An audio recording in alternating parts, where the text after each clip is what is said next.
Hello friends, welcome in RKD पाठशाला। RKD पाठशाला फिर दोबारा लेके आए आपके लिए बेहतरीन तरीके से वीडियो तैयार करके। देखिए, क्लास 11th है, माइक्रो इकोनॉमिक्स है, चैप्टर 3 है, डिमांड। ये वीडियो पार्ट 4 है। देखेंगे law of demand. Law of demand states that inverse relationship between price and quantity demanded. कह रहा है लॉ ऑफ डिमांड जो है इनवर्स रिलेशनशिप बताता है प्राइस और क्वांटिटी में। इसमें क्या है, जब प्राइस कम होती है तो डिमांड ज़्यादा होती है, जब प्राइस बढ़ती है तो डिमांड कम हो जाती है। लॉ ऑफ डिमांड हमें ये बताता है।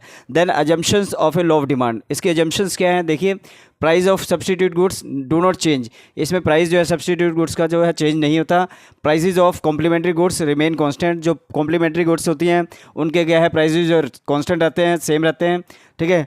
Then income of the consumer remains the same. Income of the consumer जो है वो भी सेम रहती है। Then there is no expectation of change in price in the future. और वहाँ पर कोई भी एक्सपेक्टेशन नहीं होती कि प्राइसेस जो है फ्यूचर में जो है ज़्यादा होंगे या कम होंगे, डिक्रीज और इंक्रीज हो सकते हैं। ये कोई भी एक्सपेक्टेशन नहीं होता इसमें। Taste and preference of the consumer remain the same.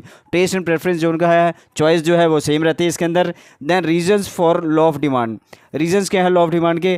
पहला है law of diminishing marginal utility. Law of diminishing marginal utility क्या बताता है, जैसे जैसे हम किसी वस्तु को, जैसे किसी गुड्स को हम ज़्यादा कंज्यूम करते हैं, वैसे वैसे उसकी वैल्यू या उसकी वैल्यू जो है घटती चली जाती है, यूटिलिटी कम होती चली जाती है। Then substitution effect. Substitution effect means क्या है, अगर मान लो किसी एक गुड्स की कीमत बढ़ जाती है तो हम दूसरी गुड्स को प्रेफर कर सकते हैं जो उससे चीपर है। तो ये सब्स्टिट्यूशन इफेक्ट है।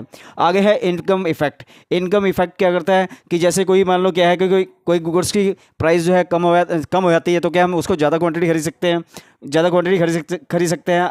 इनकम पे डिपेंड है कि हम उसको कितना खरीदना चाहते हैं।